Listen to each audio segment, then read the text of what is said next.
I can wait 2 more days. I need my tequila and my tacos. And you got all your tacos and tequila? I really hope you did. So this is Oh. where I realized that I actually had a problem, like emotional attachment to food. Because Mm, no, I didn't. And did I sit mm. outside my favorite taco restaurant and cry like a baby? I absolutely.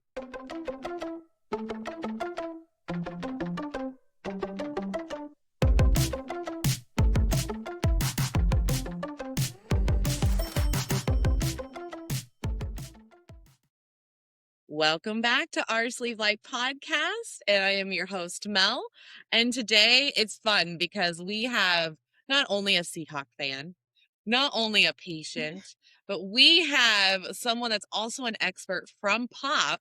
She does all the things, like she's your person to talk to. So I want to welcome on Miss Charvel Daniels to the show. Woo-hoo! Hello, hello, friend. Yes. How are you today? We are sporting our Seahawks. That's Yes, right. because they're gonna win the Super Bowl. So yes, we are. That's right. It's on in a few hours, guys. So we're gonna find out. So we're sporting this one to go. And I've been fans even before. Like I was Big Mel in a fucking this is like old jersey, Big Mel jersey right now. That's why if you're on YouTube, look how big this one.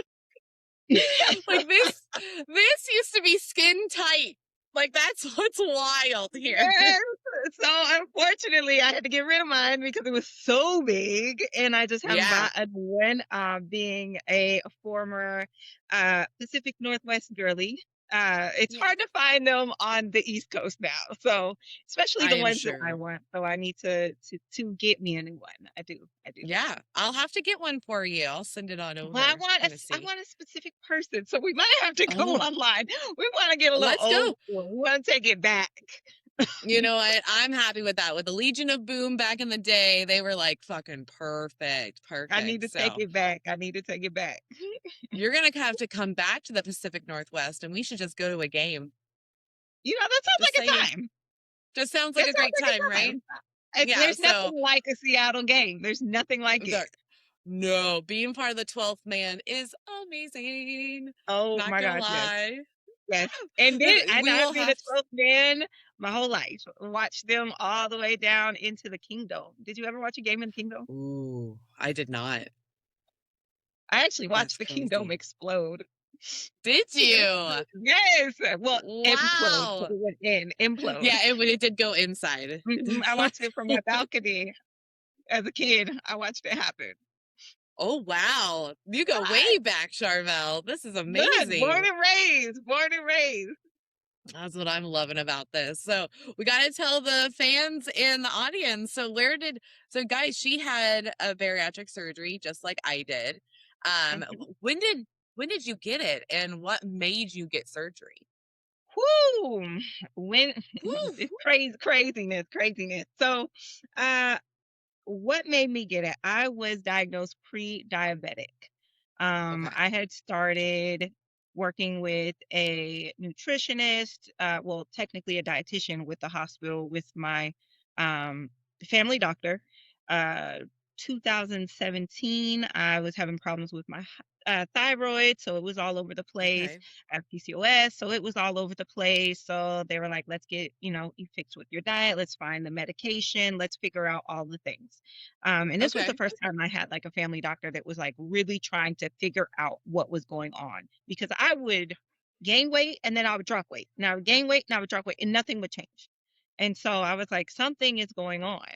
Yeah. And finally they figured out my thyroid was all out of whack. They figured out PCOS was a part of it. Hmm. And then so I started working with a dietitian in 2017-ish, early 2017-ish, started figuring out all of these things. And in the same year, my grandfather passed out of nowhere. Ooh. And it really scared me. So I was like, oh, I have to take this serious. Like, you guys, I do not want anything to happen to me because a lot of the things that they were saying, with the pre diabetic and the thyroid, my grandfather was dealing with. and had dealt Oh, with all his shit. life. So it scared me. Okay. And I literally Yeah. spoke to him in 45 minutes. In 45 minutes later, he had passed. Like his heart had just Whoa. stopped. So it terrified Crazy. me. And everybody knows, like, when it came to my papa, like, that was my best friend. The Okay. Seahawks were our thing. Like, that's why I was such a Seahawks fan. It's because he instilled that in me growing up.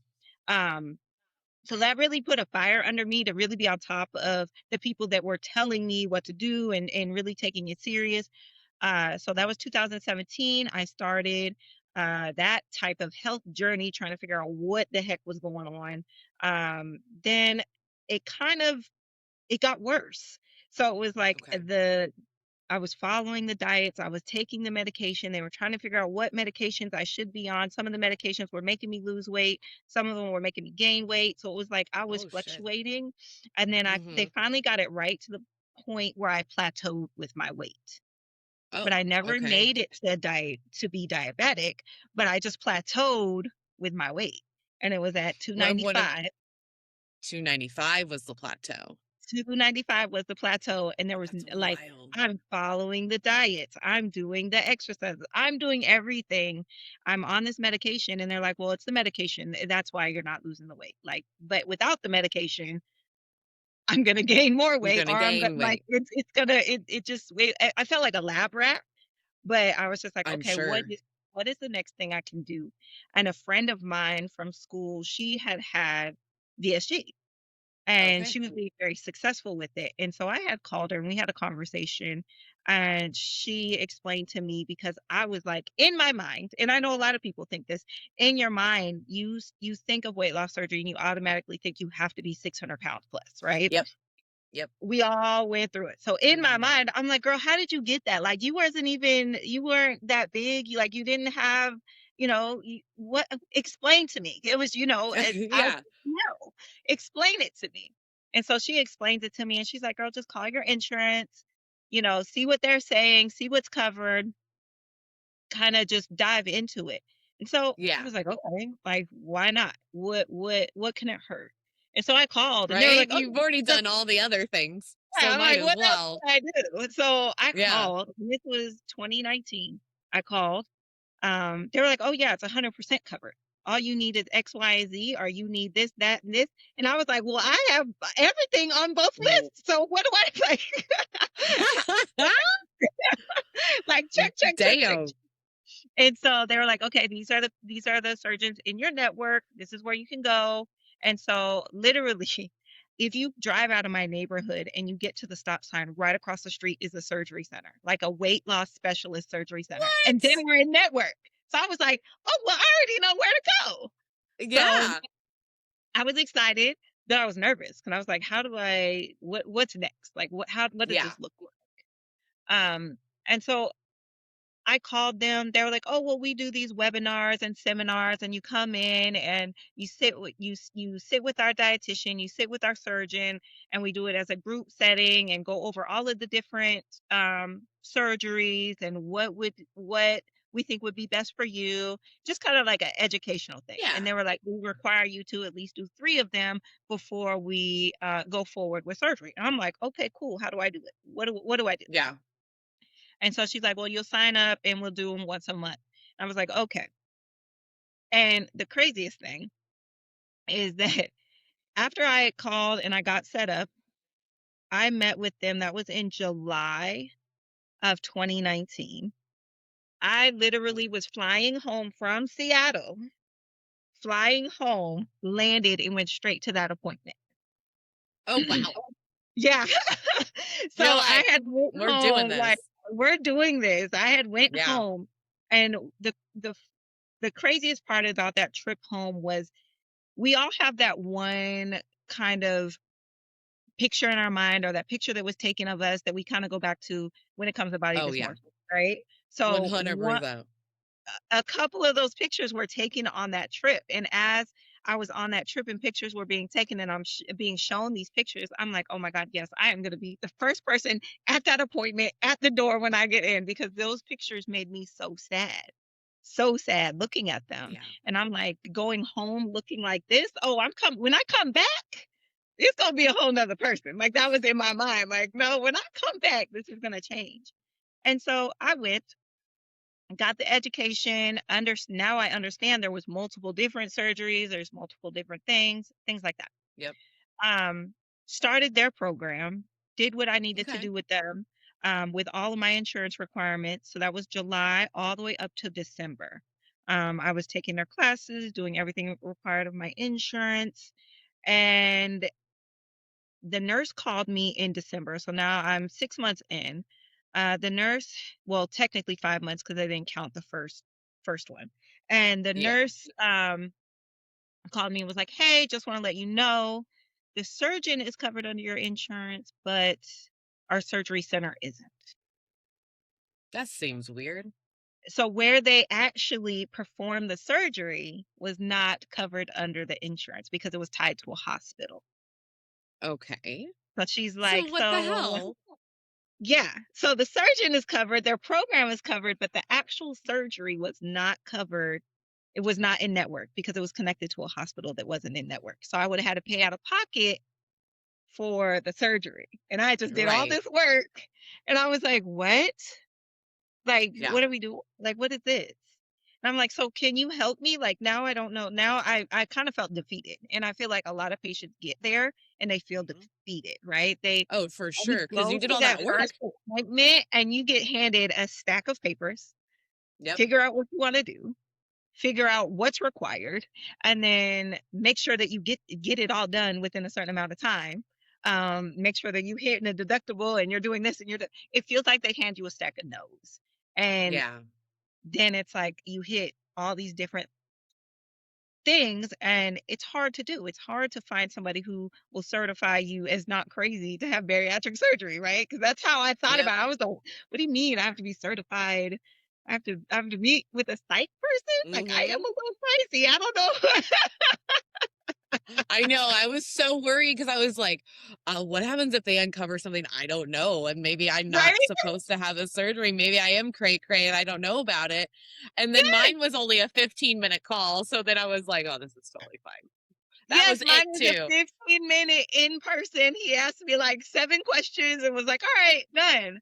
But looking back and looking what I do now versus like the way that I went through it, that's there's a chance that that needs to be fixed a little bit. That Right. part needs to be Yes. fixed. And that's a whole nother ball game. But for me, it was 15 minutes in and out, and I was like, oh, God, I guess I'm not crazy. Like I'm good. Yep. So Yeah. I maybe was asked maybe 5 questions. It wasn't a lot. It was like they were really just wanting to make sure I wasn't doing it for someone else. Like that was one of the yeah, big keys I noticed. And then if I have anxiety when I'm around people was like another question. And it's like a yes, but no. Like, yeah, it like it wasn't depends on even the crowd. Like I don't like going into Nike when it's fucking packed to the gills, but like I can go to a Seahawks game. So it's like which yeah, I don't know what to tell you. the question Like, didn't they were very like, why are you asking about my sister? Like what this yeah. isn't about me. Exactly, So you got So an in-person 15-minute, and then mhm. I just got the phone call. That's crazy. Yeah. So you got approved for everything except for the surgery center. What did you do? Like, So I that's asked the nurse wild. practitioner for help. I was like, "Well, then help me. Yeah, Like, uh, find me somebody who it's not going to be out of pocket for me. Like, yeah. how do I have to start over? Like, that was my big thing is I've already put in all Mhm. this work. Do I have to start over? Like, is this a now I got to start over and I got to do it all over again and do all of these classes again?" And she's like, "Let me see what I can figure out and, let me because she was like, I don't know how this slipped through the cracks. Like, let me figure it out." Yeah. So it was about 30 or 40 minutes. She called me back and she's like, "Hey, we have a surgeon who is in network connected to a hospital. The hospital is covered and he's willing to use what you've already done here in integrating it into his program." And I was like, "Yes, Yay! yes." So Fuck yeah. this is funny. So I go in to meet with him in December. Meet with him, Okay. meet with a nurse practitioner. They do everything, they transfer everything over, and everything is smooth. But now I have to meet with the nutritionist or the dietitian with that hospital. So now I have to meet with her. And Okay. so I meet with her that following January. She's like, look, I need to put you on the books for the next 3 months. So then you'll have your total of 6 months of nutrition completed, because you did miss one for December because of the transfer and all of that. We may have to do 4 months, but I want to make sure that you are covered for the next couple of months. Cool. So There you go. I completed with her. I met that surgeon, absolutely loved the surgeon. Loved the office. They were very, very nice. They were like, this is what we're doing. We have, group sessions you can come to. We have individual sessions. The doctor is available for you on the app if you need him. If you have any questions, your dietitian is ready for you whenever you need. Program Awesome. was amazing. Everything lined up. The I went at the end of January for my nutrition appointment, and she tells me, so your insurance changed, so we may have some different requirements. So I'm like, Oh, are you kidding me? Like, here we go. Here we go again. again.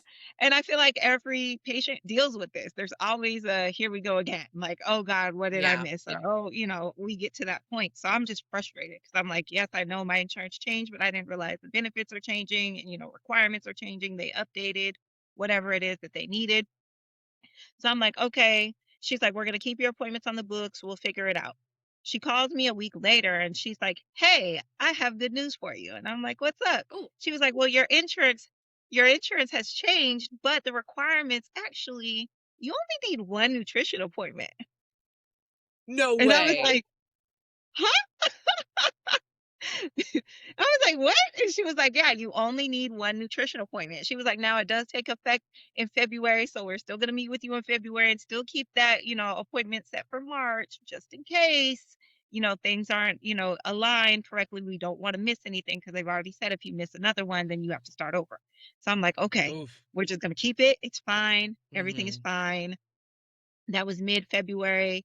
I had my appointment at the end of February, right before I took off and went to Mardi Gras, right? Ah, of course. Of course That you was are. my I last love it. hurrah because I was like, oh, this is Yeah. going down. I'm going to Mardi Gras. So I was in Mardi Gras for a week. Now, mind you, after we came back, the world shut down. Yes, it did. Because Yes, now so you're that in was that. 2020 of February. Now Yeah. I'm in 2020. The world shut down. So my Yeah. nutrition appointment got changed to virtual, and I met with her. She was like, okay, we're putting everything in, whatever, whatever. Um, she submitted everything. I got the approval letter the same day that they stopped doing elective surgeries. Oh, motherfucker. Like, what the hell?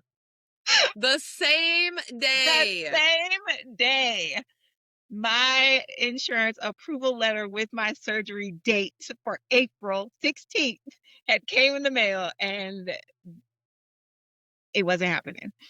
That sucks. That sucks. So world ends basically. Like everyone knows. We've all went through it. It's like fucking crazy. And I know people that have had to like literally were actually getting their surgery and already did a few weeks of the liquid diet and then they're like, "Nope, just joking." And had to have Yes, done that a couple of times actually during the pandemic because the electives were yes, we can, and then yes, no, we no, can't, and that yes, we can.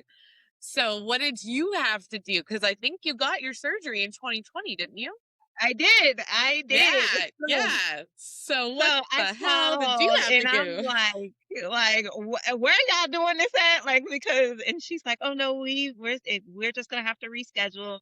And I'm like, oh my God, like what else? What else can come up? Like, what is the problem? Oh, don't say that. Don't say that out loud. That's I'm like, scary. this is, over with for me. And the interesting thing for me was that because I was pre-diabetic, they didn't count that as a comorbidity, right? Because it wasn't Okay. diabetes. But I had my thyroid issues, I had PCOS.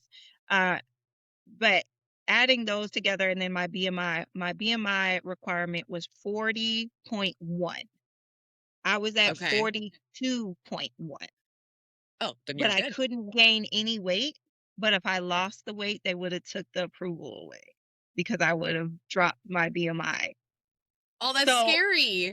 right? So my nutrition, like my dietitian, she was like, okay, so we don't want to change anything that you're doing because we can't gain weight, but we can't lose the weight either. So she was like, we got to keep it kind of the same, but I'm going to educate you on nutrition and what has to change. So it was like this really interesting game I had to play Yeah.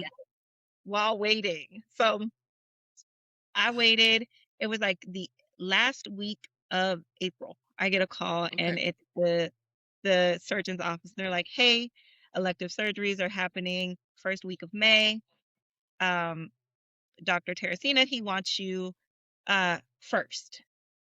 And I was like, Oh, "So wait, cool. first like first person that he's gonna like the first one?" And she's like, "Yeah, we're gonna go ahead and get you started. And you're gonna be the first on the surgery table, May the 5th." So Cinco de Mayo. I said, we have two problems. You're gonna laugh at this. We have two problems. Oh, okay. And she's like, okay, what are the problems? I was like, number one, he hasn't had surgery in like a month, and I don't want to be the first one. So I knew it. I knew it. Oh my goodness. You're like, nope, that can't be the first. is there somebody else you can practice on first, and then I will go? I'll be like second or third. You are Gotta warm up so a little funny, bit. Charbel. So she Of started laughing and course. she was like, okay, so what is the other problem? And I was like, and the other problem is that's my favorite holiday. So we have to like That's my favorite holiday, she says. Oh my goodness. she And was of all like, your things, favorite holiday? And I was like, Cinco de Mayo. Like, I cannot be on a liquid diet for Cinco de Mayo. Like, I have to have my tacos and tequila, like a full on. Told the nurse, I'm having tacos and tequila. So we need to figure out another day. like, can we go next the week after, please? Like, she's like, okay. And she was like, so we could do you May the 7th. And I was like, that sounds good. When do I have to start my liquid diet? And she's like, well, all your tests, and Dr. Terracini said 24 hours before surgery, and that's all you have to do for your liquid diet. I was Oh, like, okay, nice. Nice. perfect. Yeah. So my last meal will be tacos and tequila. And tequila. Great. Yep. Love it. So nurse was like, I'll schedule you for the 7th. So you he can get some You're practice and you can have tacos and tequila. Yes, I did do there you that. go. Look, I had You been did through do so that. much. I feel like I deserved that day, okay? You did. You're like, you know what? I can wait 2 more days. I need my tequila and my tacos. Did you, and you got all your tacos and tequila? I really hope you did. So this is Oh. where I realized that I actually had a problem, like emotional attachment to food. Because Mm. no, I didn't. And did I sit Mm. outside my favorite taco restaurant and cry like a baby? I absolutely Mm. did. No, you didn't. What Yeah. happened? Why? So we're in 2020, so everything is to go. Everything Yes. is Yes. call in, pick up, to go. I called I to order my tacos and my margaritas to go because that was the cool thing about 2020. You can order margaritas to go. Yes, it was. Yeah, you could. So, All the alcohol to go. It was wild. so they answer the phone and they're like, they were limited on what we could order because they were running out of food. And I was like, okay, this is what I want. Blase, blase, blase. Put in my order. Hung up. Now, again, I told you I'm in Virginia. I am used to like Yes. West Coast. Everybody does not that you we don't run out of tacos on the West Coast. We do not run out No, of we don't. it doesn't matter. So I don't think I've I ever had that happen. So, and I've lived on the West Coast for 39 years. we've never, we've never been out of so tequila or tacos. and it took me a long time to find a place that I actually liked that felt like home. And so I'm sure. it's like a little mom and pop spot. So I'm on my way to go get it. And they call me and they tell me they are out of everything for my order. And I'm like, No. what? I'm out of everything? Better And touch her hair like, too. She's like, wait a minute. What are you talking about? I am about to pull into the parking lot. And she's like, no, we're out of this, we're out of that. And we're actually out of tequila. Like, huh. And I Oh my pulled in front God. of the restaurant and I cried like a baby. Yeah. Full on Yeah. snot. Full on. Yeah. I feel you though. I think I would have cried too.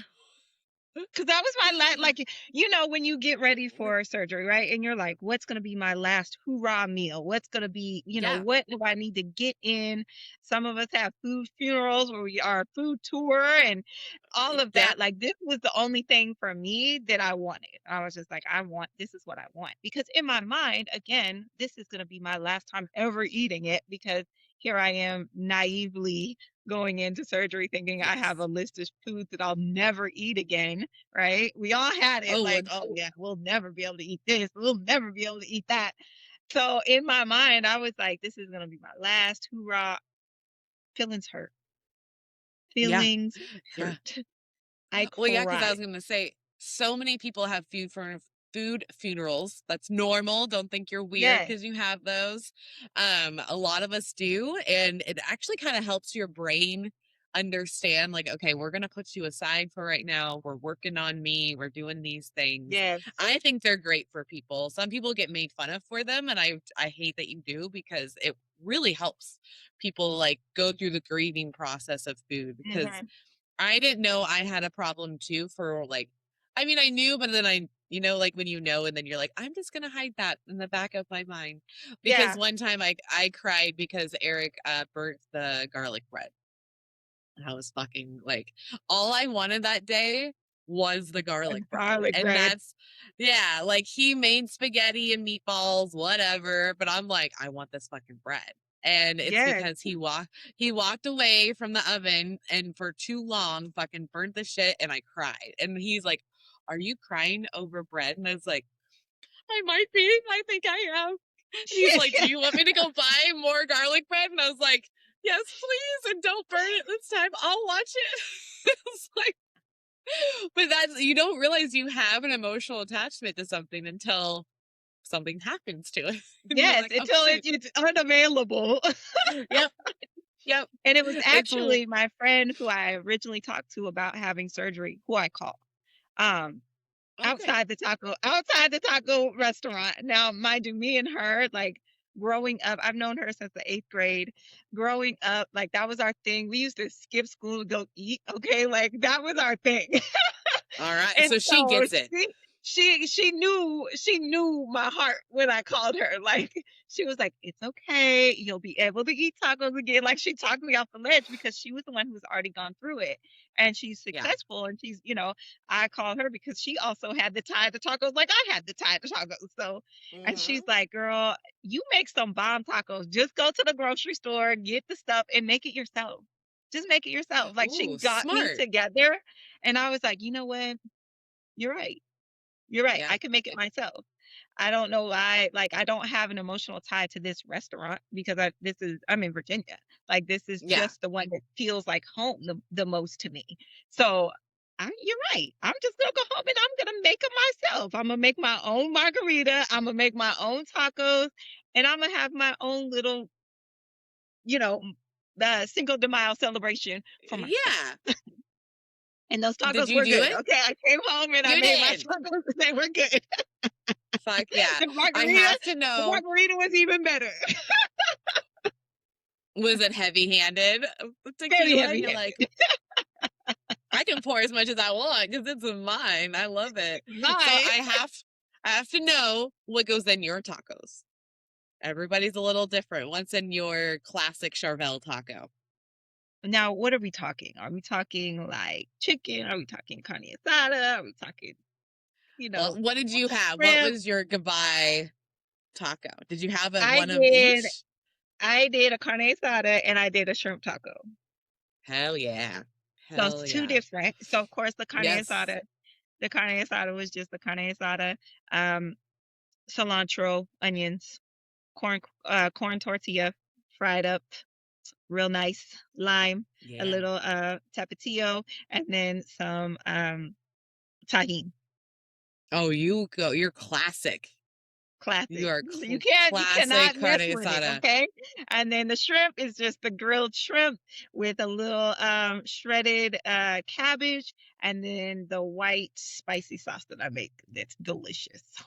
Wow. Is that like a crema Yep, sauce?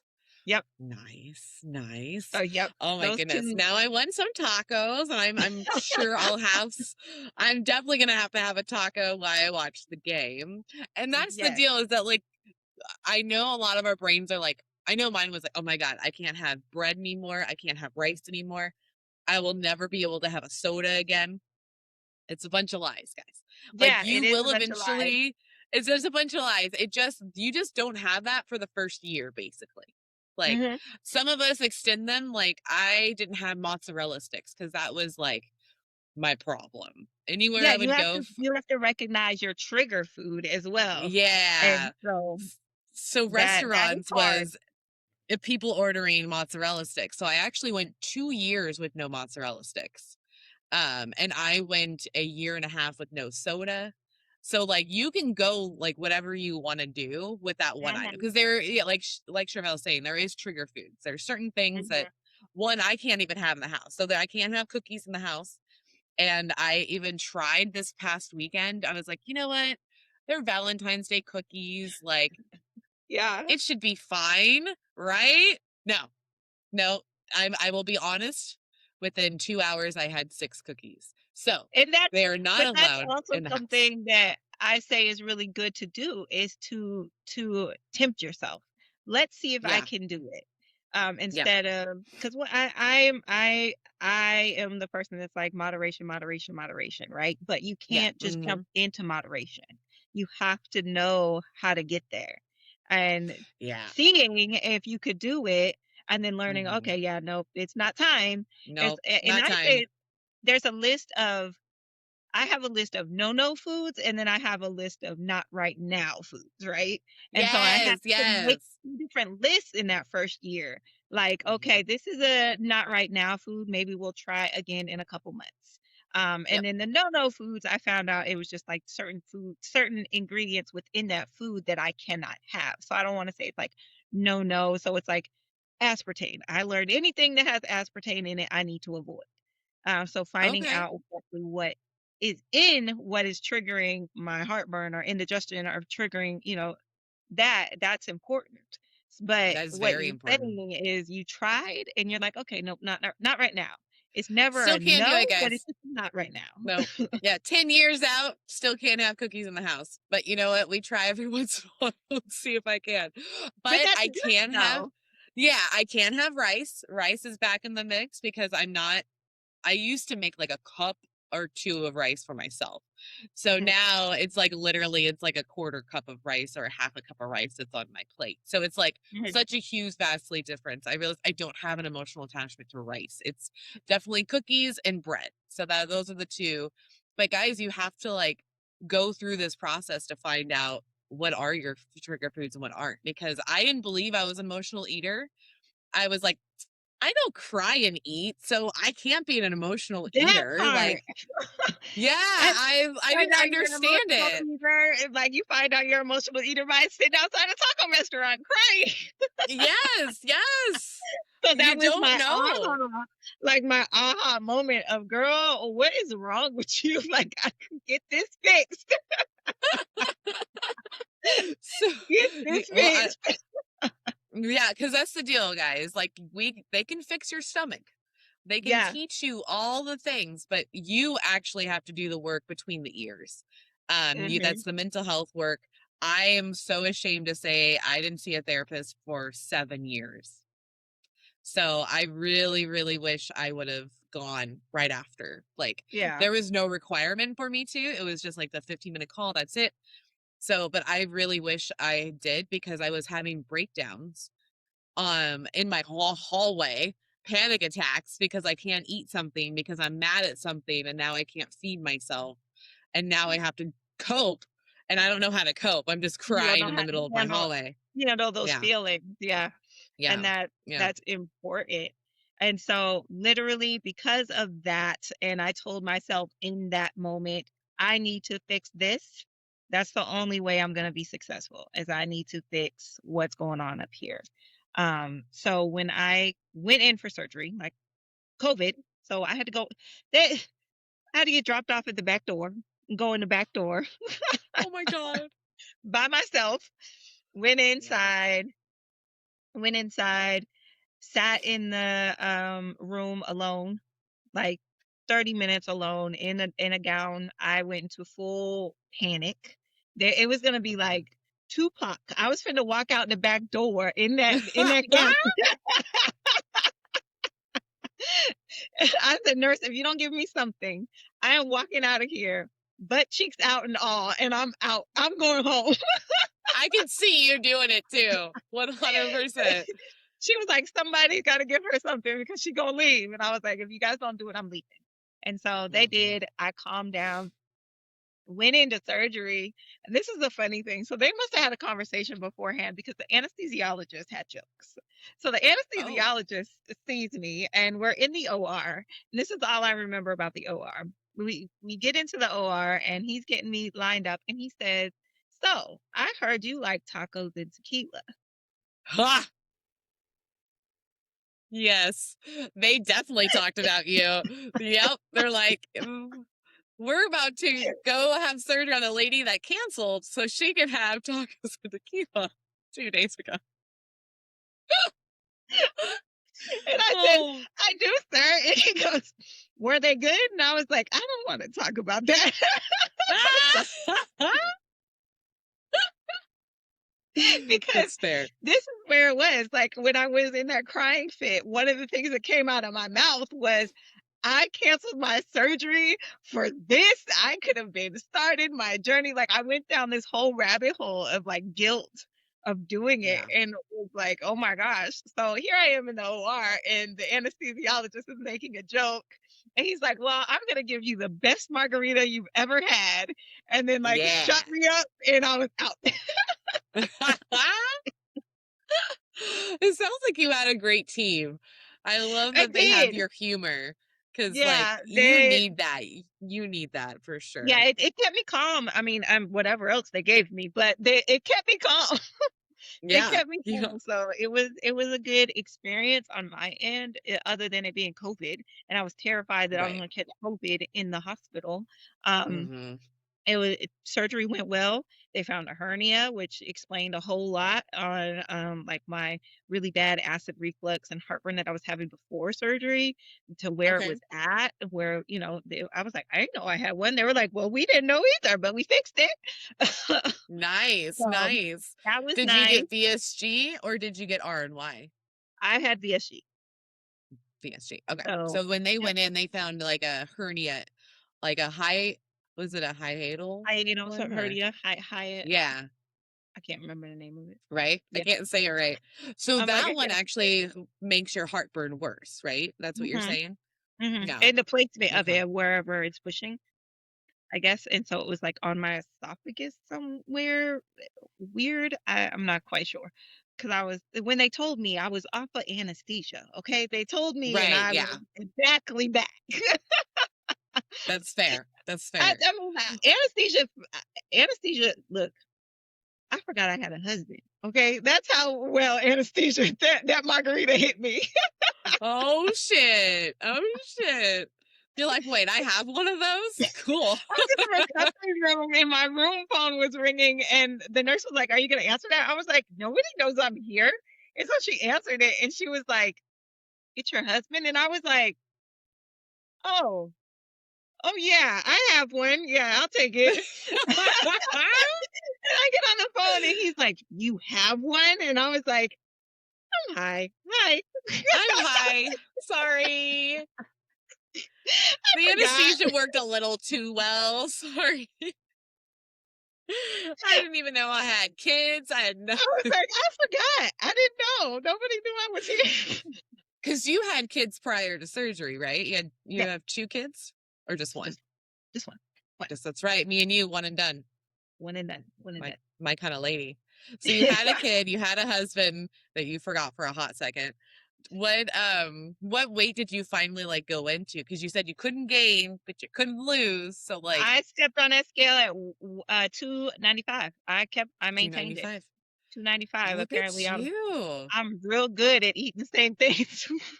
Yep. You're really good at routine. You're consistently Maintenance, I'm eating the really good at same. it. So I went in at 295. Um, and when I came out, I knew I needed to do two things, was focus on nutrition and focus on my mental health because of that breakdown. Okay. Like that was a really big eye opener to me. Um, and I think I'm very self-aware when it comes to mental health because I've always had a mental health therapist, even as a child. Okay. So it's something that I've always had. And I able to recognize when I need to have some type of intervention and be back with my therapist. I love that. So that's something that I I have no, I don't know, guilt about or shame about. I'm like, oh, nope, it's time to talk to somebody. Oh, nope, the Hmm. girl needs help. Hold on. Like, there's no shame behind me saying that I Good. need help, because I've always had it and I know when I need it. So I knew going into surgery and after surgery, there was two things I needed to do: focus on nutrition and focus on my mental health. Everything else will align. Or at the time, there was no like I couldn't go to the gym, so it wasn't no physical things I could do other than what I could do at home. But Right. I knew that at the end of the day, the biggest thing was my mental health going through all of this because I knew that there was some kind of attachment somewhere that I Hmm. clearly had never even known was there. So Well, how did that work? Did you find the attachments as you were going through it? I did. I found the Yeah. attachments. I also found out, um, as I lost weight, this was something new. Um, is that your body responds to certain weights and correlates them with certain traumas. So Yeah. I did not know that was going to happen. And so I would find myself losing weight and kind of stalling out at certain places.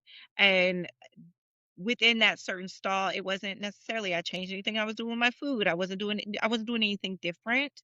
I was Hmm. stalling because my body was reacting to that weight. And then I would find Oh, myself self-sabotaging at the same time. But I didn't recognize that's what was happening. Um, and so it was like anytime I hit a certain weight, it's like, oh, that correlates with something that happened in my life that I was yep. not, ready, or there was some type of trauma or something happened at that weight and my body was responding and I didn't know that's what was happening. Isn't that Um, crazy? yes. That is like that's the one thing I've learned too in these 10 years is like we store trauma in our bodies. Yeah. Like and you never know sometimes when it's going to come out. Yes. And you're right with the weights. Like cuz I hovered at 180 for a long time. And as you're talking, I'm like, "Oh, this makes a lot of sense." Because there Yeah. was as I was growing up, I pretty much stayed around 180 to 190 as a kid. And so Hmm. all that trauma that I was having as a kid, like, my body was stuck there. And Yeah. literally, it took the GLP-1 to move it To because, move it. like, I was doing all the things, but it wouldn't move. And so, yeah, the GLP-1s would kicked it to go, "Oh, no, we're okay. We're Yeah. fine. we're we're not that age. We are not that level anymore. Like, let's Hmm. keep going." And yeah, like it's very crazy. Like I It, really want people to have therapists because you find these revelations as you're yes. moving along. And Yeah. she was the one who pointed it out to me that it was all lining up that way. Yeah. So it was something I didn't recognize because I didn't know what I was like, I don't know what I'm doing. I don't know what's wrong. Oh, look at the puppy dog. Yeah. Oh, look at If the you dog. you guys are on YouTube, you get to see Nova. She typically sleeps next to me, but now she's like, I would like to lay on your lap and I would like your Oh. pets. Like, look at her little tongue. Like, and if you scratch her butt, she'll lick the air. Oh my gosh, that's hilarious. It's like the little squeeze toys when they're like, "Doop, Yeah, that's what she's like with her tongue. It's so funny. And then everyone's always like, why is her tongue always out? And I'm like, guys, it's actually a pug thing. Like their I was gonna tongues say are it's a too pug big for their thing. mouth. Yeah. They were designed to have these little snouts, and so they don't have room for their tongue. So I always talk with it. She's like, stop. Sorry to interrupt your talk. Uh, No, no, I no, you had a took. neighbor who had like 4 pugs when I was growing up, and he always would Aw. talk about their faces. He's like, "It looks like they just run into parked cars." And I was like, "Why would you say that about your dog?" Sometimes I think she looks like ET. So like when she looks at you just right, I'm like, "Oh, wow, you look like you're literally from the movie ET." And then sometimes she looks like an old grandpa. I'm like, I "Oh, can see that. it's like I can see yeah, that. because she has the whiskers. So Oh. you look like an old man." She's like, "What the fuck, guys?" All right, back to the ranch, back to trauma. Back to So, trauma. back to trauma. Sorry, we got a little cutesy over here. Um, but good. I'm glad that you found that there was trauma in your body. Did she teach you like how to fix that or how to get that kind of out? Or mine just told me to So go on walks and do journaling a lot. So that's kind of what I've so the done. thing is that we didn't have this conversation until I got down to um about 130 pounds lost. Oh, But dang. it was something that she had noted, and like we had worked through it verbally, but she had Okay. noted it. She didn't bring it to my attention until she had to. Um, Okay. and when I say that is that I lost 135 pounds. I got down to my lowest of 160. Now with my journey through 2020, there was no gym, right? There was no Yeah, nothing. nothing. I really focused on nutrition. And that's what really got me into nutrition was focusing on because I wanted to find ways that I can still eat my favorite food, but still stay on track and be healthy while taking care of my mental health. And so I Smart. really dug into nutrition to the point that's where I really got into studying it and understanding it and ended up being certified in it and all of that. So if you don't know, I'm a Cool. certified nutritional coach. Yeah. But with that, I also understood how to do it the wrong way. And Okay. with triggers and trauma, and like you said, your body was stuck at that 180 mark. My body was stuck around the 190s, 180 mark for a long time. My surgeon never gave me a goal weight. He gave Right. me a percentage about what I would lose in percentage, but he never gave me a goal weight. He just kind of gave me a roundabout percentage and was like, this is the percent that I think, never gave me no stampable, this is where you need to be type of weight. Yeah. I got on good old social media and began to compare and Oh, grab this no. number out of nowhere. 160. That was the number I wanted to be. 160. Just made it up. Don't even know Yep. where it came from.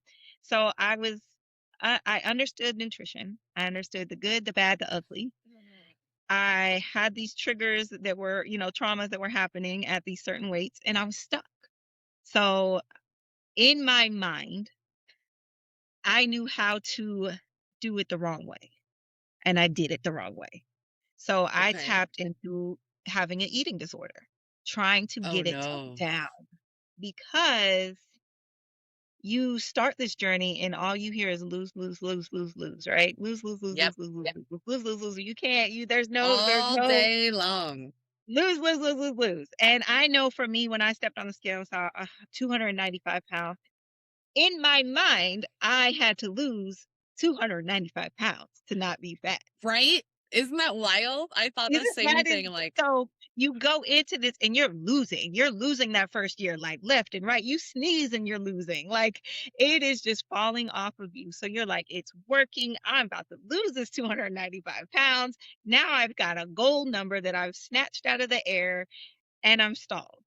I'm stalled. yeah. I'm stalled. I'm stalled. And so with me, I say the dirty route, the wrong route, using what I knew with nutrition and using how my body reacted to certain things.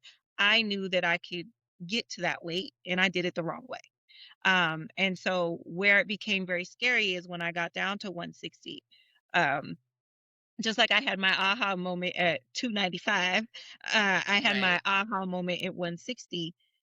I went to go open my husband's truck door and the wind blew, and I went with it. No, you didn't. I Oh, went with it. wow. I had no muscle. I had nothing on my body. I had no fat, no muscle. I woke up every day in pain, like achy, just just I felt like a 90-year-old woman, but I had gotten Yeah. to the goal weight. I'm here. But again, I did it the wrong way. I was malnourished and I was doing it the wrong way. I was beating up my body to get to a goal number that Yeah. nobody gave me. And Mhm. so it was my therapist that was like, okay, look, this is where we're stopping. This is what's happening because you're saying you're at your goal weight, but you're still saying you want to lose. So I was coming to her like, oh, I can keep going. I can make it to like No. 140. Like, I can keep Oh, going, like, shit. because at the end of the day, all I wanted to lose was 297 pounds, or 95 pounds. You can't do that. You can't. That's your whole body. Like, That's what, you but have in the back of my mind, never out loud, I said that, that was in the back of my mind. That was mhm. where I wanted to be. But girl, what? You sound crazy. And Yeah, so because she like, your called me. bones weigh, water weigh, organs weigh, your brain, like, yeah, there's just weight that So has to be here. she called me out on it, and she's like, "Look, Oh, good. this is where we're stopping, and this is why we're stopping. This is what we need to do." So this is when I started to go to the gym. Gym was open, started to go to the gym. And Okay. at that point, I was just in the gym running like a gazelle on an empty stomach for 2 Well, hours. that's what we're told is to run, elliptical, walk, just cardio, Just cardio, cardio, cardio, cardio. cardio, cardio, and then Yeah. fasted cardio, doing it, Yeah. nothing in your stomach. So I was just doing it for 2 hours, just running, just because. And so she's like, "Look, we need to switch. You need to start strength training. We need to start building some muscle. Let's get you." My fear was I was gonna hurt myself. I was gonna hurt Yeah. myself. So that was my fear. Um, and so I got with a trainer. Actually, it was funny because I was on the treadmill and the trainer actually came up to me and was like, "Look, I've seen you in here. All you do is run. Come with me. Let me teach you something. Come take my Ooh. class. Let's lift some weights. Let me see what you can do. Just try the class. I'll give you a month free." And I was like, Nice. okay. Like, my therapist had just told me to start training 2 days prior. And this trainer that I seen every single day had never said nothing to me and was like, okay, yeah, it's time. Come on. And so he Isn't that actually, crazy? The yes, universe was working the together for universe you. worked. So Yep. at that time, though, and this is going to sound so crazy, but at that time, he was like, before we start, I'm going to put you on what's called an in-body scan, and we're going to see what your starting numbers are. And this machine is going Okay. to show us how much your skeleton weighs, how much your liver, or your fat weighs, how much all of your organs weigh, how much, body fat you have on how much muscle mass. He broke it down to me, and this was right on time because I literally was like, I'm trying to be size 0. I need to see zero, Right. zero, zero on the scale. So, like, it lined up. It Yeah. lined up perfectly 2 days later that this trainer is now volunteering to work, to teach me for a month. And he's Mhm. introducing me to this machine that's going to understand that number. So Right. little did he know, he actually helped my eating disorder because once I saw these numbers, it clicked. You're like, Like, oh, oh my gosh, like, you were really trying to take yourself out. You were yeah, really trying. you Legit. were. So Hmm. it read that I had 22 pounds of muscle. I'll never forget these numbers, and 7% fat on my body Whoa. at 160 pounds. I was absolutely nothing. There was no Only muscle on my body. 22 pounds of muscle. Hmm. That is wild. Yeah, That's like nothing. nothing. That's like That's why the nothing. wind took me, okay? That is why the wind took Yeah. me. That's why my joints hurt, my hips hurt, my feet hurt, like everything hurt. So when he explained that to me, And I started really studying, and I was like, I'm a studier. Like, if you're going to show me something, I'm going to go home and I'm going to do my own research. And I want to know, Yep. I want to understand. Yep. And so I dove into what an in-body scan was. I learned what a DEXA scan was. I learned what was important. I learned about my body type and where I should be and what I needed to do and how I needed to eat. And so I was like, okay, yeah, I've been doing this wrong. Yeah. I've been doing this wrong. And as much as I understood about nutrition, I needed to understand my body and how nutrition could help it, not Yes. hurt it. And Correct. that's we have this fear of food and we have this fear Hmm. of nutrition. And once I saw everything kind of pieced together, I was like, yo, I need to stop it. Like, I need to Yeah. stop. And I need to I'm slow down. happy that your brain clicked like that because some brains don't click like that. I'm They're such a still, visual learner, so to see like yeah. the graphs and the numbers and like see my scan and see all of that, I was like, "Girl, what is you Mhm. doing? Yeah. What is you doing?" But I feel like that education piece would have been very helpful from the very beginning. And I think Yes. that when it comes to bariatric surgery, even when it comes to GLP-1s, any type of weight loss, even if it's natural, learning what your body type is and learning about the in-body scan and learning that certain, your organs weigh and that your skeleton weighs, having those numbers helps so much, not just physically, but up here for you to Yeah. understand. Like, you may be in a body recomp where the scale doesn't move, but you're gaining muscle Yep. and losing body fat percent. That's when they say, it's good to have the measurements. It's good to have those things because that you could be losing inches, but not that scale is not moving. And Yep. so let me tell you, because I threw away, how many scales did you throw away in the first year? Because I threw away three.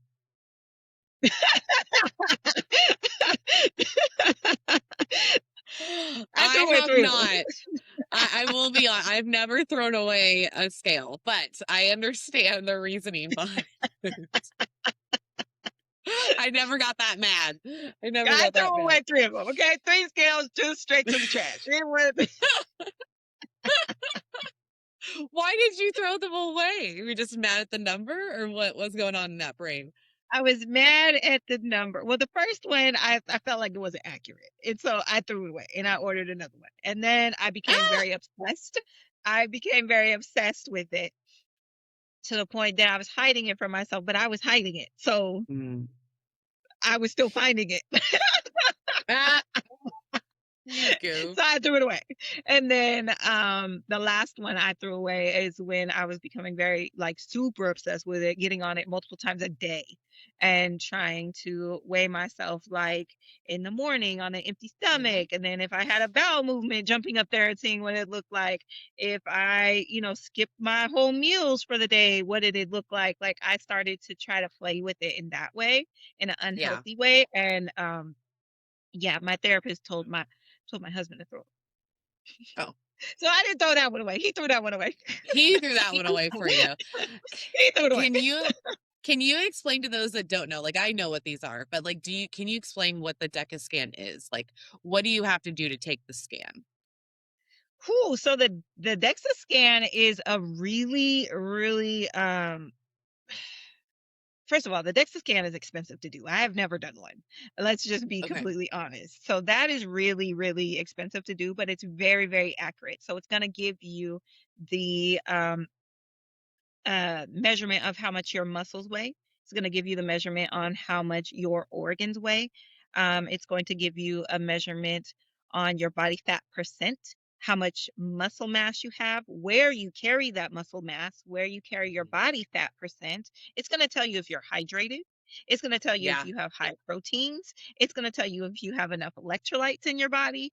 It's going to tell you if you have an injury. It will show. It's going to tell you if your body is imbalanced. So if one side is heavier than the other, if one, if you are in the gym and you realize, your left side is weaker than the right, it's going to show that. So it's going to show a lot of things. The DEXA scan, Yeah. the in-body scan is just a smaller version of that, and Correct. more affordable. Some gyms have Yes. them. Nutrition stores may have them. I know my gym has one. that if you work out there, you get them done for free. There's a nutrition store around here. They do them for free. And you can also order one. I have one in my house now that I use with my nutrition clients. They come over and I scan and I do their meal plans based off of that and whatever their workout plans is, if they're working with my coach, if they're working with me. So it is really important to understand the whole number on the scale, not Yes. just seeing that number and just going by that number. So it's a way for you to understand that whole number and Yeah. breaks everything down. So it'll Well, break and down that's all of those numbers and then you can add them up and that gives you your whole number. So that's the important thing. And I think that when it comes to losing weight, understanding that is so important because we get up there and we just see that one number, right? We need to know. right. We need to Well, know we need, everything else weighs. and the reason why I had you explain it was because it's so well, like in depth, and it makes you really think about what you're putting in your body when you do one. Yes. Because Dr. Fridley, so SABP, they're Yep. stationed out in Florida. He has one and he does one when they first get in there. And then after Mhm. surgery, he does them on every checkup. Yep. So he likes to make sure to see where everything is. And then when I was down there actually 3 years ago, to the day, I was in his office and we were like playing around with the robotics and we got to do our own scans. And he could tell. Now, I didn't tell him this, but he asked me, he goes, "Do you have metal in your leg?" And I go, "Yes, I do." And he goes, "So you have some sort of fracture in that leg?" And I go, "Yes, I do." Mhm. And he's like, it's coming up on the scan." Mhm. And I was like, "Holy shit." And so, yes, guys, for those that don't know, I do have metal from knee down. It's a platinum, not platinum, it's titanium rod from knee down. I do have five Mhm. screws in my ankle, two screws in my knee. And he was able to tell that right away. Yep. And he can tell that my other side has compensated for the left side. So my right side's a little bit stronger than the left. You can see like how I carried my weight in my arms Yep. and legs. Like it was so cool for him to break everything down. So I really advise it. So that way, when you have these stalls, because guys, I would love to tell you you're not going to get a stall, but that's just not how life works. So, and our body doesn't work that way. It likes to be in homeostasis. So that's Mhm. why me and Charvel were getting stuck at some of these levels because trauma and because our body liked that size. It Yep. knew what to do with all the things. So, um, your body's just shifting and changing as you're working out. And I really wanted to talk to Charvel because she did get so tiny and had 22 pounds of muscle on her.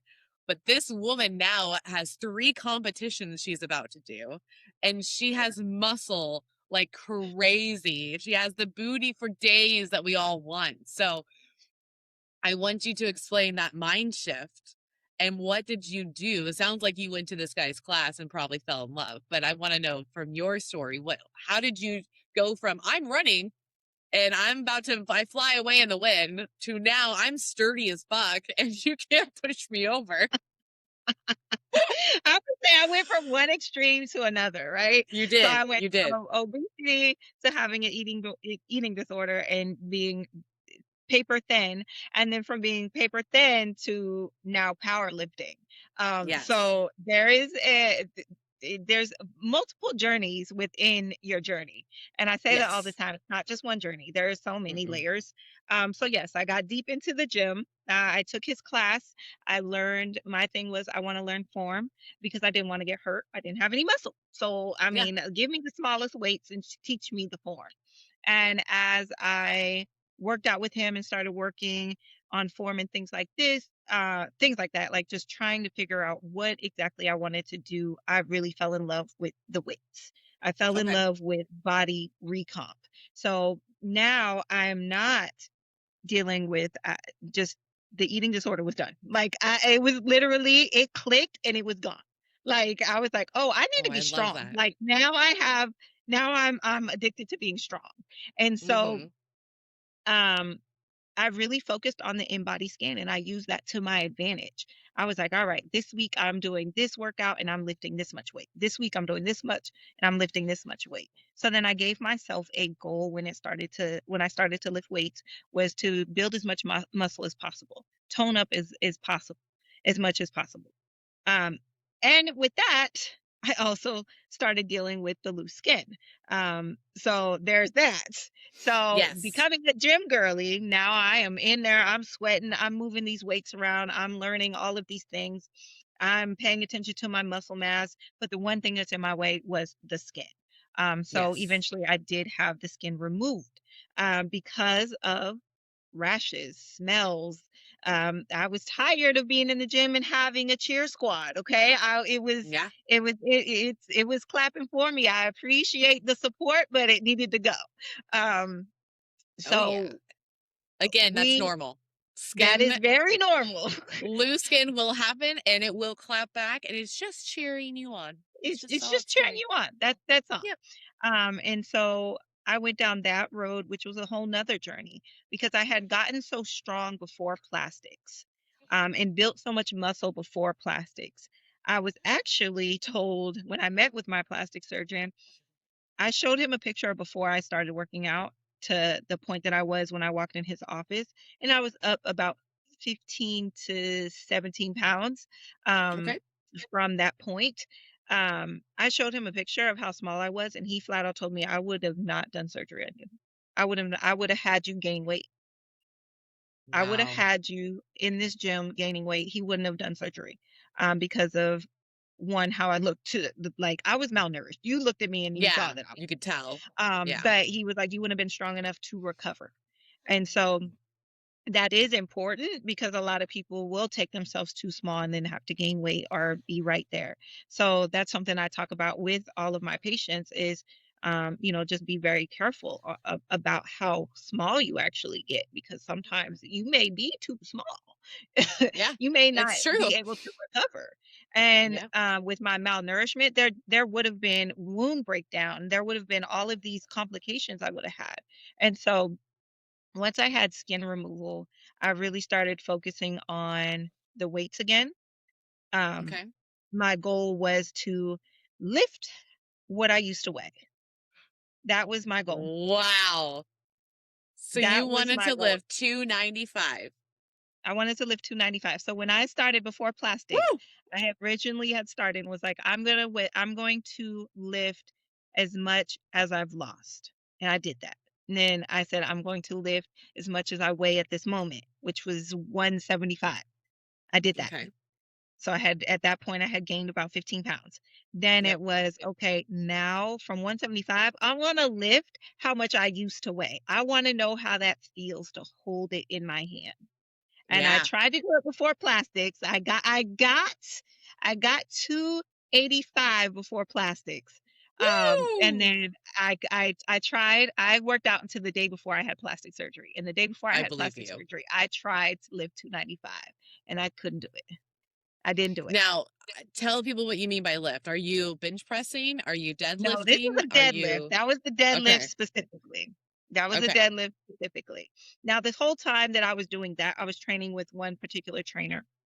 So after I had surgery, he was getting ready to transfer. Now, the entire time I was training with him, there was another trainer that kept coming up to me and saying, "You're stronger than that. You're stronger than that. You need to come work out with me. Oh, You need to come. You need to come over here and do this lifting for real." And he saw what I didn't see. I was like, "No, I'm gonna stay over here. This class was a little slower. It did have, a few older women in there. I like working out with older women. And like, yeah. sir, you are scary, you are big, you lift really heavy. I don't know if I want to take your class. Like I'm terrified of you."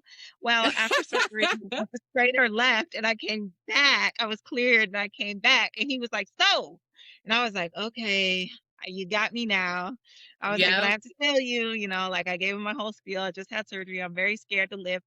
And he's like, "It's okay. We're just gonna start at ground zero and we're gonna work on your form and we're gonna build up."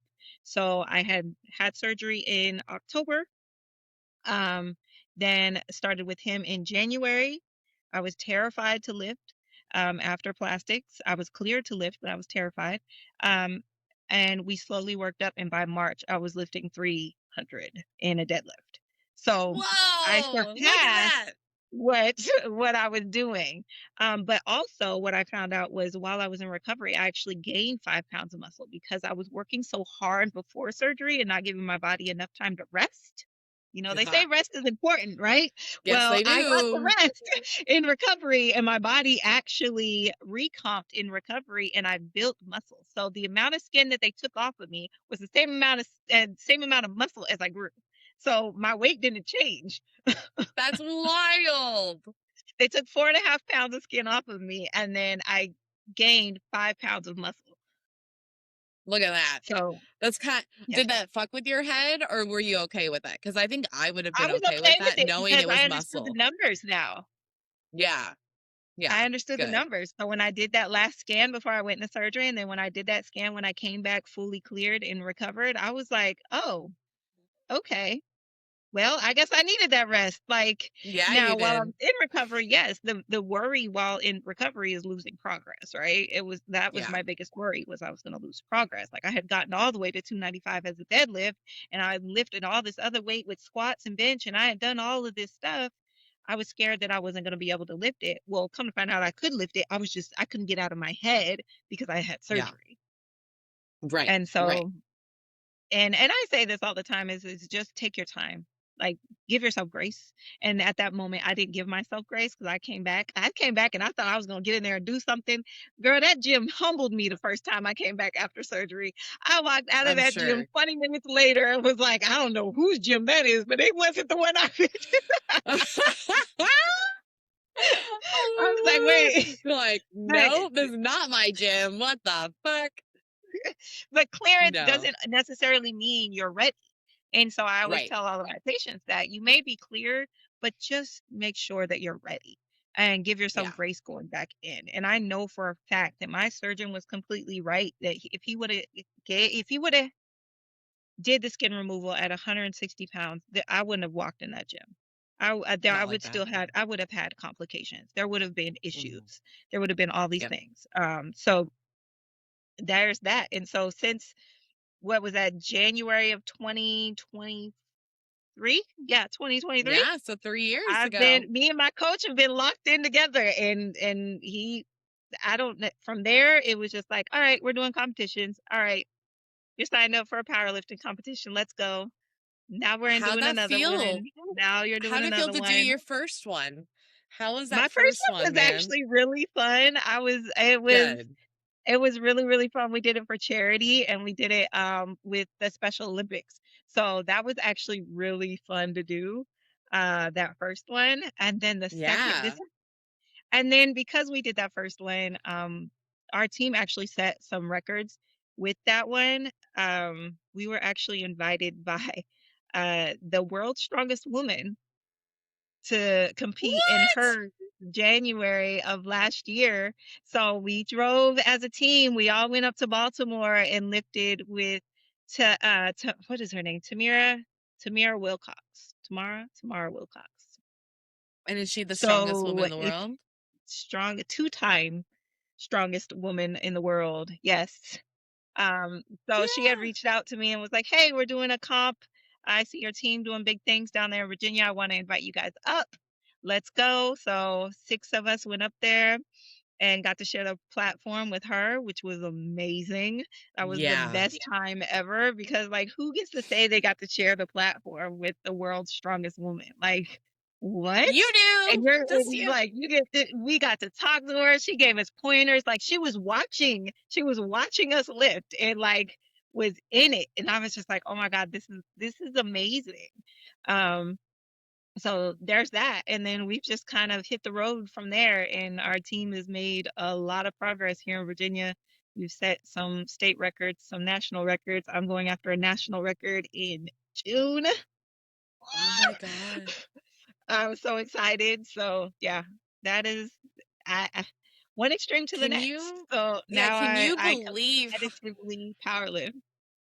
can you believe how far you've come? You were 295 with Hmm. thyroid and PCOS, pre-diabetic, and today, like, you are strong as fuck and legit was lifting with the most, like, the most strongest woman in the world. Like, Yeah. This is how powerful I find bariatric surgery and GLP-1s, because look at how much we can change, Hmm. and for the better.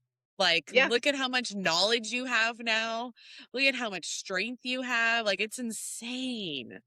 I'm so proud of you, Charvel. This is so cool. Thank you.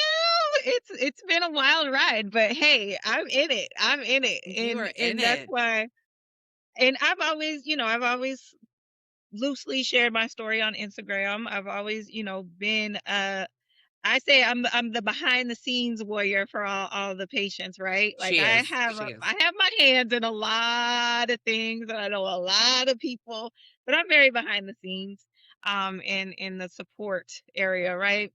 I just You want are. I just want what's best for everybody, and I feel like the thing that's missing is the education on like in-body scans and nutrition. I feel like that's like so Huge. important and it's missed, right? It is. So, It's missed all over. I wish every surgeon and doctor had an in-body scan ready to mhm, go so they could go through it with them, explain it to them, and so our brains can understand why we have to eat the things that we eat and why we don't eat the mhm. things that we eat, because we were never taught that as kids. I mean, our No. parents didn't know that either. So it's like they're Yeah. only I've learned over the years, like, yes, I was a product of my environment. It happens, but you can't keep your whole life blaming them. It's like, okay, Mm-mm. now we know.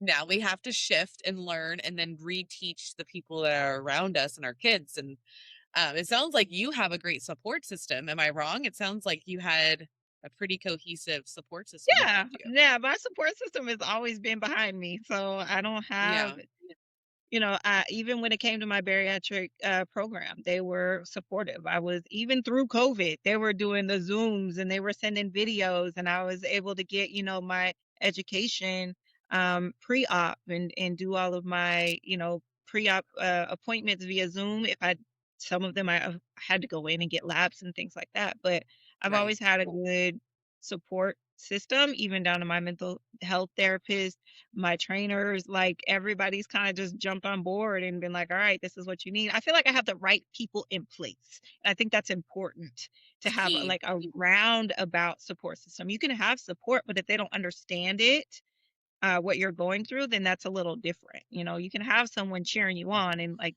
you got it, but if you don't know what this is doing, if you're not understanding that, and I think that's what um is important when it comes to me working with pop, is because I work with all of Yes. the patients, but I'm a patient myself. There's so Hmm. many times that I talk to patients and I have my intro call with them and I tell them just a little bit about my story and I talk about things that I've gone through on my journey, and I will see a patient kind of sit up Yeah. because now I've hit something that they're going through that they've probably never heard anybody else speak on. And Yeah. so that's where it's different for me. And that's why I kind of feel like I've found my purpose because I can help these patients as a patient. I understand everything that Hmm. you're going through. I've been through it. There hasn't been a dark road that I haven't been down on this journey, Right. but there's a lot of the bright ones too that I've been down on. And Hmm. so I just try to help every patient. I want to be the person that I needed. That's exactly Yeah. how I go into helping every single patient. It doesn't matter who you are as my patient. I'm going to help you just like I helped the next one because I want to be that person that I needed. Because there was nobody other than my one friend who had ever had surgery. There was Right. nobody that had ever gone in plastics in my life. So there was nobody I could talk to about with that. Like there nobody. I Nobody. had my support system, but there was nobody that understood the clapping. Yeah. there was nobody that understood, why I'm sad today because I'm looking in the mirror and I'm looking at the 295-pound me and not the 170-pound me or the 108, Hmm. I'm in the mirror looking at my bat wings or my back rolls instead of looking at the progress. Nobody understands that other than somebody who's gone through it. And so Yes. when I work with the patients at POP, like that's the important thing to me is just being a patient to patient. because Was and then always being honest, raw, and real, right? So yeah, I talk that's about the things that huge. people don't talk about. I do. I Yeah, bring up everything that doesn't get talked about. I bring up everything every surgeon has never said or even known about because sometimes the because they surgeons don't wouldn't even know. know. Yeah, they Yeah. don't because they've never. Some of these surgeons actually, not some, a lot of them have never been overweight. So Yeah. they don't even know what that mentally feels like, physically feels like. Like I've been a big kid since I was literally pushed out of my mom. So it's like Yeah. I know how uncomfortable and sweaty and icky and embarrassing it feels. And it's like you do too. And I think that's why we are in the positions I think that we are because like I didn't have anybody either to like to help me. So it's like I don't Mhm. ever want someone to go through this alone because by the way, it sucks. I've done it. Yes. Charvel's did it is not the best. We don't recommend it. That's why, like, I have partnered with Pop. That's why Charvel works for Pop. How did you become their? Because you're their concierge, like it's that treats them, Coordinator, right? specialist, all the Yeah. things, What right? you do all the things. All the How did things. how did that happen? Like, I love this for you because you're perfect fit for it. So Instagram, it happened via social media. I met Laura Alexis on social media.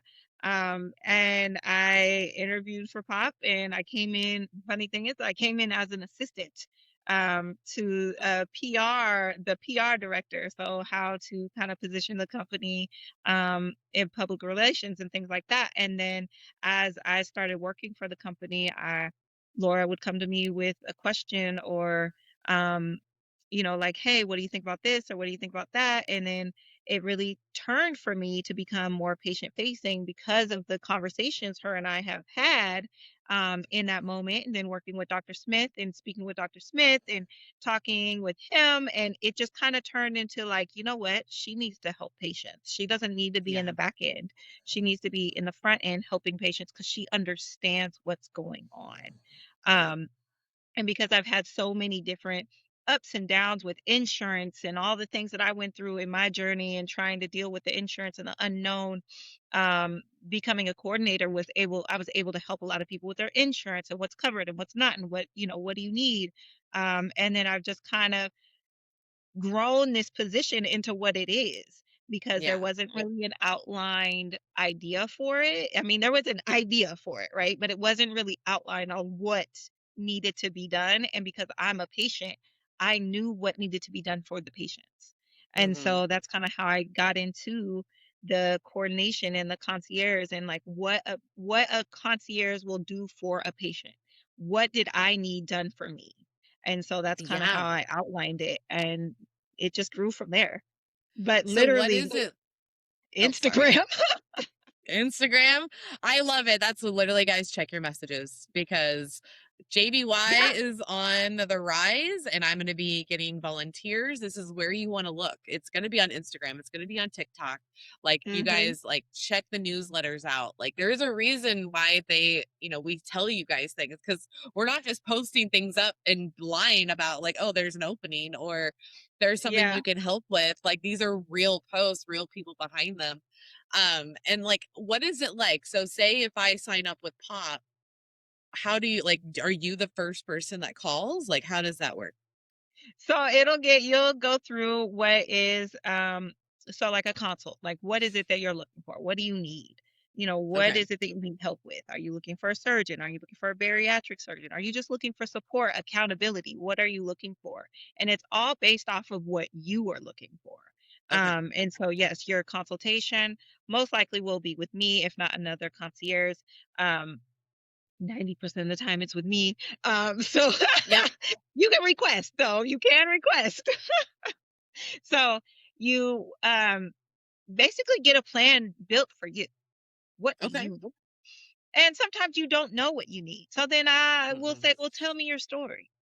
And then I will kind of be like, you know what? I think this is probably where we need to start, or maybe we need to start here. So it's really all individualized and customized to you and what I you love need. that. Yeah, like So guys, that's one like the best things. Like if you go to anybody and they're not tailoring things to you and your body type, your mental health, run as fast as you can. They're yeah. literally just taking your money and giving you blanket information that you can just generate yourself. So when you actually find some place like pop, and pop is for recovery and for the beginning of like how to find a bariatric surgeon, how to find a plastic surgeon in your area. Like they Mhm. think of all the things that you're going to need in your hospital bag. They're checking insurances. How are you getting to and from the actual appointments? And Yep. where are you staying? Because some of these you might have to leave town and Yep. maybe you need an Airbnb and Charvel's to help coordinate that kind of stuff. So they're like all inclusive. It's not just they help with one thing, they're helping with your whole life basically all So the think time. think of it as like having a wedding planner, but for surgery. Like you're gonna plan a Yeah. wedding, you're gonna plan an event. You have to have everything covered, every last little detail, and that's what we Yep. do is make sure that there's nothing missing. It's literally you show up. Like you have a wedding planner. Guess what? You just show up on wedding day, right? Yep. You did they did all the back and stuff. You show up. That's literally how we have it set up. Is that you just show up. I But love that. we work through all of the things and we go over everything that you probably wouldn't even think of. Like what kind of Hmm. vehicle should you get in after you have major surgery? A lot of people skip that part. Don't think about. You Yeah. don't think about that. You don't think about certain things. You don't think about, oh my gosh, I should have, you know, halls after surgery because they put a tube down your throat, right? Yeah. You don't think about that. You think about, you know, having the food, having the nutrition, but hold on, your throat is going to be a little scratchy. You may need some halls. Like making Yep. sure those little tiny details are covered is what we do. But then also making sure that your mental health is right, making sure your nutrition is right. Especially if you are on a plastics journey and you've had bariatric surgery and lost a mass amount of weight, the biggest part of recovery for us is the nutrition. Yeah. A lot of people don't realize that you have to really watch what you eat before surgery and watch what you eat after surgery, and to avoid those complications. And we make sure that that does not happen. So I and everything, that's what a anything lot of is us needed. Like I didn't have any of that. Like no way did I one never had any. I needed it too. The lounges, like the halls and stuff, definitely yeah. needed after bariatric surgery. You know, I needed to have like the little cups. I needed to have the timers. It would have been nice to Chapstick. have Nobody talks about the way yes, to control lips. girl. Thank you. I have my chapstick even right fucking here because yes, I'm gonna put it on Because because no one this is talks huge. about that. Like, let's talk No. about it. Or And socks. It gets really cold in the hospital. mhm, Like, and after n- bariatric surgery, you're cold anyway. oh And my so God. making sure, So yes, cold. making sure you have those things. Coming off of anesthesia, you're cold. Your body temperature drops during anesthesia. So coming off of anesthesia, you're just naturally cold. So you have It's to think wild. about those things.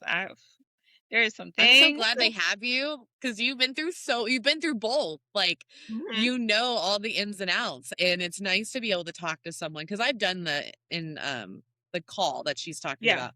And yeah, we do go over our stories and she really gets involved and I learned stuff about Chevelle that I didn't even know at all. And it does make you feel better because you're like, oh, okay, we have someone that knows exactly what I've gone through. Maybe it's Mhm. been a little different like journeys, but you know the feeling. You know what Yeah. these things feel like, and that's huge. It's different than just reading a book. Where that big book we get, like, This big I'd book. rather have Charvel there at all times than that book. And that's the That is thing is for sure. that because the conversation that you feel vulnerable, right? My thing Yeah, is I'm always going to be vulnerable with my patients because I don't want to say I expect you to be, but I want you to be open and honest with me because that's going to be the best for you, right? right. And so you have to be open, you have to be honest. And so my thing is that you give what you get. And so I'm vulnerable. I'm also an open book. Everybody knows I'm probably the most raw, real, honest person you'll probably even. I don't own a filter. There's no filter here. So when we get into the raw and gritty of getting ready for surgery, or just me being your accountability, oh, I'm gonna kick you smooth in the butt. Like, and I'm gonna do it so Hmm. nicely, you're not even gonna realize what happened. But I She will. does do that very I well. I do call out my patients and I'm like, hey, hold on, wait a minute now. Let's remember, And so I think that that helps, and it takes the white coat out of it, because we all have been in a doctor's office and you're in there because your earlobe hurts and they're like, oh, well, you're fat, so just lose some weight, it'll get better. Yep. Right. So we Yep. all shut down when it comes to talking about health and talking about our weight and talking about loose skin or talking about anything vulnerable when it comes to health. And I try to get rid of that. Like, let's just get rid of the white coat. Let's talk patient to patient. Let's be honest. Let's talk about it and figure out what we can do to help to make it better. And Yeah, because that's always been my thing. And then I don't hold anything back. I'm gonna get you ready for the stuff that nobody's gonna tell you about. So that's the other thing. I don't want any surprises. I was hit with you so are many surprises. literally the perfect person for this. Like, I could I'm not even pick anybody better. Like, oh, thanks, 100%. thanks. It's so, yeah, like this is literally you. Like, you get to be like fully you, honest and open, and get people to where they need to go Yeah, without the hassle. Because yeah. we just heard about your hassle, and it was fun. It was not fun to get these phone calls where you're like, No, yay, and then no, and then yay, and then no. It's an emotional roller coaster, it is. especially for those that had to deal with any insurance problems, had to Mhm. deal with 2020. Like, it's a lot for you guys, and I'm just glad you guys made it through and And then because you're I do helping have others. the unique, I did, use insurance for plastics. So that was Hmm. like, I know the ins and outs of that mess. So that has always been like, wait, you did what? And I'm like, well, yeah. Like, yeah, we got insurance to pay for part of this, damn it. Like, they're not gonna Yeah, get it I away mean, with it. and that's another thing as concierge, is that I utilize everything that you have. So if you have insurance, I'm going to figure out whether we can utilize it. Even if it's not for plastics, what can we utilize, if you have uh lymphedema, or if you already have, a physical therapist, where can we utilize that in your recovery? Can we get your massages covered because you will have this? Mhm. What can we I find all the loopholes. If there's a loophole, Yeah. we're gonna find it and we're gonna use it, because I'm gonna save you some coins in the long run. And Yeah. that's always my goal too. Is a lot of people think that plastic is not obtainable because of the amount of money it does cost for plastics, right? But there's so many other ways that you can get it, and there's so many other ways that you can save in the long run. There are things that you can get reimbursed for. There are things that are covered by FSH or FSA, HSA. Mhm. There's so many different ways to get some of the recovery costs back. There's so many ways, and I dive into everything that you have and what is it that we can do. Like, we get down to the nitty gritty. Okay, I'm gonna be all in your business. I'm gonna be all in your finances. I'm gonna figure out how we're gonna get it done. I love it. That's what you need though, because we don't know those loopholes. We don't know all the little ins and outs, and nor should we really. Like, they Yeah. don't make it easy, and Mm-mm. nothing's really transparent. And the No. loopholes are made for, like, the rich people. So it's like, if Yeah. we can get us regular Joe Schmoes to use the loopholes, let's fucking do it. Look, Right? and Let's the just crazy do thing it. is, insurance is oof, okay. Just that's how I feel about it. It's just like oof. But it's all about wording and coding. Yep. That's it. Wording It's and true. coding. And if you can get the wording and the coding correct, oh, you're Then in you're there. fine. Then Yep. you're Yep. good. And then those denials, that literally you can pick those denials apart and appeal them and get an approval. You So can. I actually yeah, know a few friends that work for several different insurance companies, and if you just do at least two like re-ups or yeah. whatever they're called, they'll approve They them. usually It's give up. just, yeah, They're they'll just like, give you up know what? after. Just give it to her. Yep, because it actually is costing them more money Yep. for the denials and for the approvals, like, to keep going and going and going. Yep. So, yeah, they say after two, you'll probably just get it. So whatever it is, just keep appealing. That's what I keep wanting to say. Keep Hmm. appealing. Keep Don't let appeal. these Make insurance sure those companies. appeals have those codes in them, the right words, just something so small, even if it's like cosmetic versus reconstructive. Like, it's something so small as soon as they see it, because it's somebody behind a computer and it's based off of how they're feeling that day. They could have had a bad day with their baby mama and they're like, tonight. Yep. Yep. And No, you have she's not everything. joking. I was like, oh, Yeah. okay. Okay. So yeah. Okay. Well, Charvel, you have been so wonderful to have on. What is something that you want to tell people? Because at the end, I always am like, okay, what are the tips and tricks? What's the one thing that you would want to give, like, young Charvel? What Ooh, would have been? young me? Yeah, young you. What would you have said? What would you have told Ooh, her? hmm. She's Young always a me. thinker. I have to think about that. Oh, she's so Huh. cute. While I she's really thinking, have to don't think about forget, that. you can get Pop Recovery's one-on-one consult in my link tree. So you get free consultations, and they have their own free community you can join, which is also in my link tree. And it will be linked below in the comments. So you guys can have full access to Pop Yes. like we do.